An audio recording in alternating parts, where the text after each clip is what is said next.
స్వాతంత్రం వచ్చినటువంటి నాటి నుంచి కూడా దాయాది పాక్ తన యొక్క ఆర్థిక వ్యవస్థను వృద్ధి చేయడం కంటే కూడా ఎప్పుడు భారతదేశం మీద పడి ఎడవడము లేదా పతనం కోసం ఎక్కువగా నిధులు వెచ్చించడము ఏదో ఒక కుట్ర చేసి దానికి పూర్తిగా డబ్బులన్నీ కూడా వృధా చేసుకోవడం ఈ యొక్క కార్యక్రమాలు చేస్తూ ఉంటుంది. అయితే ఇప్పుడు ఇండియా గతంలో పాటించినటువంటి పద్ధతులనే అవలంబించేటువంటి దారిలో కొనసాగుతుంది. ప్రస్తుతం పాకిస్తాన్ తన కరెన్సీ విలువ పడిపోవడంతో పెద్ద సంక్షోభాన్ని ఎదుర్కొంటుంది.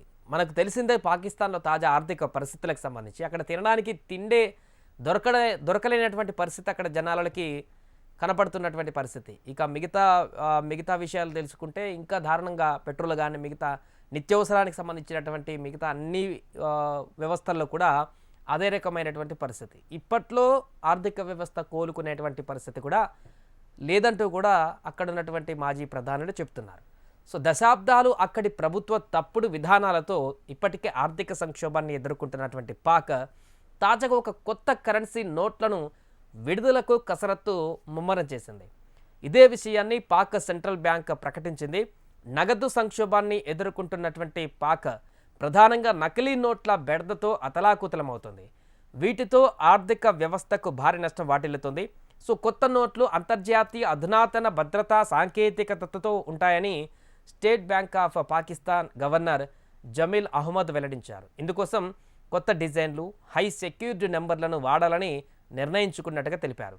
ఇది రానున్న కాలంలో అక్కడి ప్రజలకు పెద్ద కష్టాలను తెచ్చిపెట్టడంతో పాటుగా ఆర్థిక వ్యవస్థ మరింత మందగించేందుకు దారితీస్తుందని కొందరు నిపుణులు అభిప్రాయపడుతున్నారు. ఇదే క్రమంలో IMF నుంచి కూడా ఆర్థిక సహకారం కోసం పాక్ చేస్తున్న ప్రయత్నాలు కొనసాగుతూనే ఉన్నాయి. దాయాది దేశంలో ఎన్నడూ లేనంతగా ద్రవ్యోల్బణం పెరగడము, ఇంధన ఆహార ఖర్చులు ఆకాశాన్ని తాకటం సామాన్యులను 2 పూటల తిండికి దూరం చేసింది. ప్రస్తుతం అక్కడ ద్రవ్యోల్బణం 58 ఏళ్ల గరిష్టానికి చేరుకుంటుందంటే పరిస్థితులు ఎంత దారుణంగా ఉన్నాయో తెలుసుకోవచ్చు.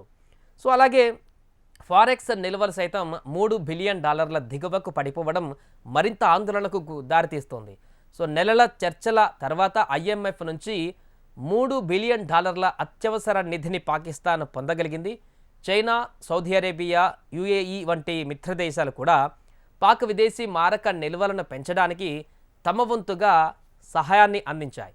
తద్వారా ఇప్పుడు అంతకుముందు డిమానిటైజేషన్లో భారత్ అవలంబించినటువంటి విధానాన్నే తాజాగా పాక్ కూడా అవలంబించి ఆర్థిక నల్లధనాన్ని కానీ ఇతరత్ర ఆర్థిక సంబంధించినటువంటి కట్టడిని చేసేందుకు ఇతరత్ర నల్లధనాన్ని అంతా కూడా వైట్ మనీగా చేసేందుకు ఇది ఉపయోగపడుతుందనేటువంటి ఒక నిర్ణయం దిశగా అడుగులు వేస్తున్నట్టుగా కనపడుతుంది.